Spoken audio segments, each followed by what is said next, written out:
자, 이렇게 하고 그 다음에 계약 체결권에 대해서 보험대리점의 계약 체결권에 대해서 잠깐 강의를 하겠습니다.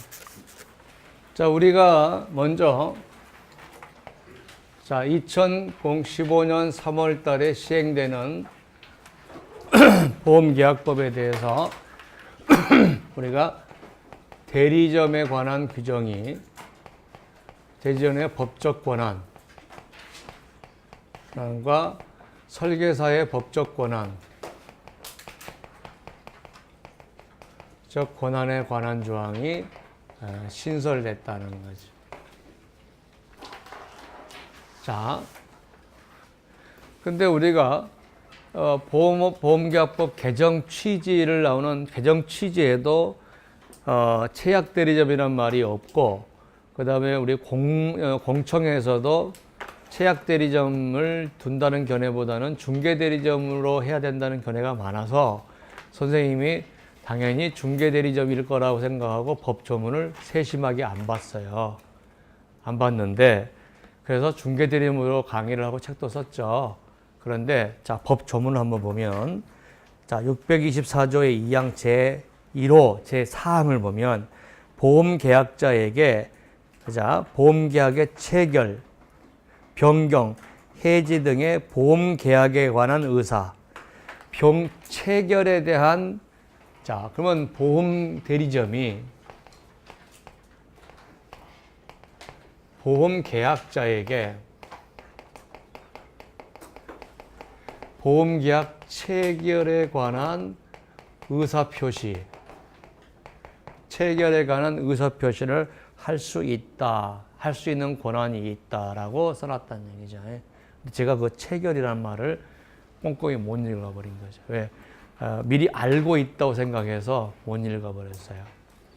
그래서 나중에 보니까 체결이라는 말이 있어서 이게 그러면은 법적으로 체결권이 있다는 얘기인데 라고 확인하기 위해서 국회 도서관 가서 다른 교수들 논문을 봤더니 계약 상법이 개정되기 전에 나온 논문에는 체결권이 없는 걸로 했는데 개정 후에 논문을 보니까 체결권이 있는 걸로 교수들이 써놨더라는 얘기죠.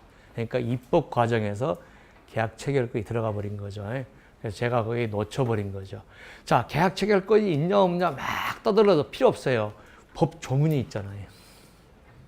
계약 체결에 대한 의사라고 돼 있죠. 저거를 달리 해석할 필요는 없어요. 그러니까 자, 어떤 논문은 있다고 없다고 지금 막 그러고 있는데 우리가 나중에 이의신청할 수 있으려면 어떻게 합니까? 법 조문 가지고 해야죠. 논문 가지고는 하면 안 된다는 거죠. 법 조문 가지고. 그래서 계약 체결에 관한 의사표시를 할 수 있다라고 되어 있는 거죠. 자, 그리고 나서 자, 계약 체결권을 인정한다는 것은 대리점으로서의 최고 권한을 인정한 거죠. 다 인정했으니까. 그러놓고 나서 어떻습니까? 자, 보험자와 대리점 간의 위임 계약에 의해서 대리권을 제한할 수 있다는 거죠. 그러니까 우리가 중개대리점을만 인정한다면 저 조항이 필요 없었겠죠. 그죠? 채약대리점이다 보니까 현실적으로는 다 중개대리점밖에 없거든요. 그러니까 권한으로는 최고로 인정해놓고 당사자 간에 중개대리점으로 할 수 있다는 권한을 준 거죠. 만약 중개대리점이다 그러면 저런 조항이 굳이 필요 없었을 것 같아요. 그러니까 최고 대리점을 해놓고 그 다음에 어떻습니까? 자, 선의의 계약자가 있다는 거죠. 여기에 이 계약자한테 내가 중개대리점이다라는 말을 하지 않았다. 그러면 대항 불가다는 얘기는 자, 중개대리점이다.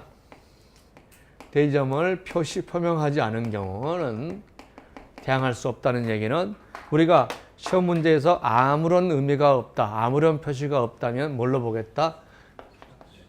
채약대리점으로 보겠다는 거죠. 채약대리점으로 보겠다. 그런데 옛날에 중개대리점하고 채약대리점하고 차이가 자, 옛날에는 중개대리점 그러면은 고지수령권도 없었고 의사표시 수령권도 없었기 때문에 최약대리점이나 중개대리점이나가 차이가 엄청나게 많이 났었죠. 근데 지금은 중개대리점하고 최약대리점하고 두들의 차이를 둔다 하더라도 계약 체결권이 있냐 없냐만 문제가 되지 고지수령권이나 통지수령권이 다 인정했기 때문에 옛날만큼 중개대리점하고 최약대리점 차이가 있는 건 아니에요. 그러면은 자, 이 사람이 최약대리점이든 중개대리점이든 관계없이 자, 고지를 했다. 근데 이 사람이 보험자에게 전달하지 않았다. 그러면 옛날에는 중개대리점은 계약 체결권이 없었고 고지수령권이 없다 했기 때문에 고지 의무가 위반이 됐죠. 근데 지금은 중개대리점도 수령권이 있고 최약대리점도 수령권이 다 수령권이 있던 거죠. 지금 뭐죠? 자, 계약 대리점에 대해서는 지금 다 있는 걸로 돼 있잖아요, 지금. 자, 그러면은 어떻게 합니까? 자, 우리가 자, 이거죠. 지금은 보험계약법상에는 최약대리점으로 뒀기 때문에 최약대리점이었기 때문에 이렇게 고지를 하면 어떻게 합니까? 전달한 걸로 보이는 거죠. 근데 만약에 자, 보험자가 얘는 중개대리점으로 해서 자, 중개대리점으로 해서 자, 뭐 합니까? 그러면 우리 상법상으로서는 자, 보겠습니다. 자, 우리가 최약대리점이죠. 자, 그러면 우리 상법상에 있는 규정은 자, 보세요. 상법상에 있는 규정은 자, 1번 고지 보험료를 수령할 권한, 2번 자, 보험증권을 교부할 권한, 3번 청약, 고지, 통지, 해지 등 계약의 의사표시를 할 권한. 자, 계약 체결이죠. 체결 들어가 있죠. 체결 권한. 요 다 합쳐서 이게 어떻습니까? 최약대리점이라는 거예요. 최약대리점.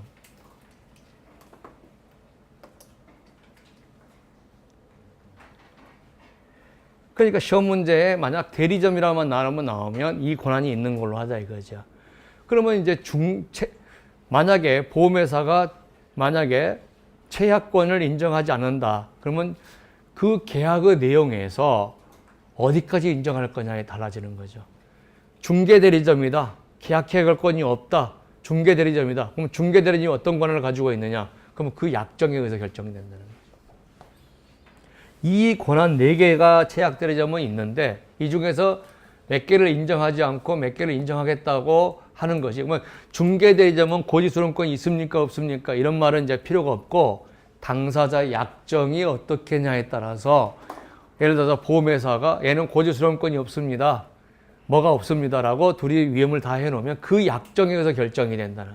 그러니까 법적으로 중개대리점은 어떤 권한이 있고 최약대리점은 어떤 권한이 있고 이건 나누지 않고 그냥 대리점에 최약대리점 쫙 정해놓고 나머지는 당사자가 권한에 따라서 당사자 계약에 따라서 권한을 제한할 수가 있다. 그죠? 그러니까 중개대리점이 무슨 권한이 있느냐 이건 얘기가 안 되는 거죠. 왜? 이 권한 중에서 당사자의 약정에 따라서 최약대리점은 계약 체결권만 인정 안 된다. 또 얘는 고지수령권도 인정 안 한다. 그렇게 약정했다면 그 사람은 그렇게밖에 인정 못 받는다는 거지, 이 사람이. 그런데 계약자한테는 대항할 수 없다. 그죠? 그러니까 중개대리점이 무슨 권한이 있느냐 이거는 이제 의미가 없는 거고 최약대리점에 대해서 쭉 열거해 놓고 나서 그 중에서 일부만 인정한다고 가능하다는 거죠. 그죠? 그러면 계약 체결권이 인정하지 않으면 다 중개대리점인데 중개대리점의 권한에 대해서 고지수령권을 인정할 거냐 말할 거냐는 것은 당사자 협약에 의해서 결정된다는 거예요. 얘기되겠죠? 그러니까 중개대리점의 권한이 얼마나 됩니까? 이런 문제는 이제 나올 수가 없는 거죠. 최약대리점만 있고 최약대리점에 대해 있고 1번, 2번, 3번, 4번 권한이 있는데 그 중에서 당사자의 약정에 의해서 그 권한은 제한할 수 있다. 그러면은 최약대리점을 계약 체결권 인정 안 하면 중개대리점이 되어버렸죠. 중개대리점의 권한이 어떻게 되냐? 그거는 법적 문제가 아니고 이제 당사자 간의 위임사항이라는 거지. 위임사항이다. 이렇게 정리가 되는 거죠, 이제. 그래서 중개대리점의 권한이 어떠냐 이런 문제는 안 나온다는 거죠. 중개대리점 권한. 그러면 뭐만 나온다? 이제 채약대리점만 나온다는 거예요. 채약대리점만. 그러면은 우리가 보깁시다. 자, 그러면은 대리점에 대해서 여전히 위임사항이 이 계약사항이 가장 중요하지만 이건 둘 간의 문제고 이 사람이 내가 지금 계약 체결권이 있다 없나 아니면 고지서름권이 있냐 없냐 표시 안 하면 다 있는 걸로 하겠다는 얘기니까 그렇게 정리하면 되죠. 따라서 전에 계약 체결권이 없다라고 해버리면 약관을 변경할 능력이 없거든요. 그러니까 약관을 잘못 설명한 경우에도 개별약정이 인정이 안 됐다 그러죠. 그러나 계약 체결권이 있으면 그자가 약관을 잘못 설명한 경우는 잘못 설명한 내용이 계약의 내용이 돼요. 무슨 말 알겠죠? 계약 체결권이 없을 때는 잘못 설명한 약관이 계약의 내용이 안 되죠. 근데 계약 체결권이 있을 때는 잘못 설명한 약관이 계약 체결권이 있으니까 약관 변경권도 있는 거거든요. 계약의 내용이 되는 거죠. 자, 정리하면 계약 체결권이 있는 거로 하자. 제가 중개대리점으로 했다가 치약대리점으로 좀 바꾸니까 수험생이 당황한 건 맞는데 지금 밴드에서 인신공격을 하는 것 같은데 그거 신경 쓰지 마시고 내가 이의제기를 할 수 있는 게 뭐냐? 법 조문에 있는 것이 최고죠. 그죠? 그래서 그 조문이 제가 만약에 꼼꼼히 봤어야 되는데 그 계약 체결이라는 말이 있었다는 걸 알았다면 제가 달리 강의했을 건데 그동안 제가 참고한 논문이나 이런 게 다 계약 체결이 없는 걸로 자꾸 쭉 하다가 그러니까 당연히 볼 때 그러니까 그 전에 봤던 내용하고 똑같다고 생각하고 넘어가 버렸던 거죠. 그래서 계약 체결이라는 말이 있으니까 법 조문에 근거가 있는 걸로 보고 여러분들이 제가 문제가 이렇게 제가 상법상에 계약 체결이 없는 거 나왔다. 그러면 이의 신청하면 된단 말이에요. 계약 체결에 대해서 의사표시 있는 거니까 이게 뭐냐라고 하면 답이 된다고. 그렇게 하니까 계약 의사표시할 게 중개대리점만 규정하고 있어요. 아니요, 채약대리점만 규정하고 있죠. 채약대리점만 규정하고. 그러니까 계약 체결권도 있다 해놓고 그 다음에 계약 체결권을 가지고 중개사가 가지고 있는 권한을 다 해놓고 그 중에서 선택해서 계약에 의해서 결정할 수가 있다. 그죠? 그러니까 중개대리점 계약 체결권이 없는 거야. 그러면 이 사람이 어떤 권한을 가지고 있냐? 이 사람이 예를 들어서 계약 체결권도 없고 고지서름권이 없다. 그러면 이 계약에서 결정되는 거지. 법에 의해서 중개대리점은 어떤 권한이 있냐 이게 아니라는 거죠. 권한을 다 해놓고 당사자 계약에 의해서 이 권한을 축소할 수도 있다. 그죠? 그러니까 중개대리점, 채약대리점, 중개대리점 하지 않고 대리점 전체의 권한을 나오지. 중개대리점이 어떤 계약을 가지고 있냐 이거는 안 나온다는 거죠. 이제는 왜? 당사자 선택에 따라서 결정되니까. 제3자한테 어떻습니까? 대항할 수 없다. 모른다면. 그러면 이때 내가 고지수령권이 없다. 나는 고지수령권이 없다라고 분명히 해놨다 그러면 이 사람은 이렇게 고지했다고 이렇게 고지 안 했다 이거죠. 그러면 고지 의무 위반이 돼버린 거죠. 근데 아무 말도 안 했다. 그러면 법적으로 이 권한을 다 가지고 있는 거로 보기 때문에 이렇게 전달했는데 이렇게 고지했는데 전달 안 했다. 그러면 고지 의무 위반이 안 된다는 거죠. 그죠? 그래서 계약에 의해서 결정이 된다. 그러면 그 계약에 대해서 우리가 당사자 간에 계약을 체결할 때 계약자 얘기 안 하면 무조건 채약대리점으로 봐서 모든 권한이 있는 거로 보겠다. 이렇게 하고 중간에 다른 얘기에 대해서 신경 쓰지 말고 법 조문이다라고 생각하시면 돼요.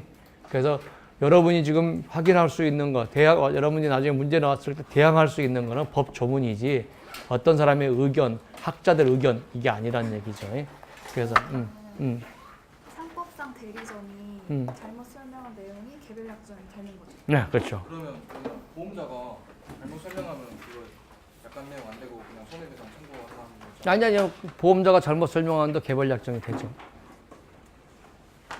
여기 당해 약관 조항을 그대로 적용 못하고 그 손배 청구한다고 그러면 어디에? 이게 계약권 문제 풀이 시간에요. 자, 계약법 어디 있어? 이렇게 막 이런 거 막 여기는 상관없어요? 뭐 아니 약간 좀 그냥 편집지 나간다. 의사서 막 그런 거 많이 쳐. 그런 거는 관계없고. 지금 자 다시 한번요. 체약 대리점이냐 아니면 계약 체결권이 있냐 없냐에 따라 달라지는 게 뭐냐면 계약 체결권이 있다 없다에 대해서 없으면 약관을 잘못 설명했다 하더라도 원래 약관 변경권이 없기 때문에 원래의 약관이 계약의 내용이 되는데 계약 체결권이 있다면 잘못 설명한 약관이 계약의 내용이 되죠. 요거를 제가 그때 이제 바꾸는 거죠. 요거 하나. 그러니까 잘못 설명해도 잘못 설명한 것이 계약의 내용이 된다. 이런 거죠. 자, 그래서 다시 한번 정리합니다. 자, 보험 대리점에 관해서 계약 체결할 수 있는 권한까지를 나열해 놓고 당사자 간의 보험 대리점 위임 계약에 의해서 설정할 수 있도록. 그래서 계약 체결권이 있냐 없냐, 고지수령권이 있냐 없냐를 모두 당사자 계약에 의해서 설정할 수 있도록 했는데 대신 계약자한테 내가 고지수령권이 없다. 그 다음에 계약 체결권도 없다라고 분명히 예시를 했다. 내가 계약이 그렇게 돼 있다. 그러면 계약 체결권 없는 거고 고지수령권이 없는 거다. 그런데 그런 말을 전혀 안 했다. 그러면 모든 권한이 있는 걸로 본다. 이렇게 정리를 하시면 됩니다. 제가 여러분들한테 고민을 한 3주 전에 발견했어요. 그거를. 그래서 어떻게 전달할 건가 고민하고 저도 쪽 좀 팔리잖아요. 그런데 만약 시험 문제 나와가지고 저하고 정답이 달랐을 때 그때 나올 것 같은데 시험에 그때 더 쪽팔리는 것보다는 이렇게 쪽팔리는 게 좀 낫다 생각해서 논문을 몇 개 구해서 공부하고 결정을 이제 일주일 전쯤에 했습니다. 그래서 이제 공표를 한 거니까 죄송합니다. 더 열심히 한다고 했는데 실수를 한 것 같습니다. 자, 죄송합니다. 자, 시작합니다.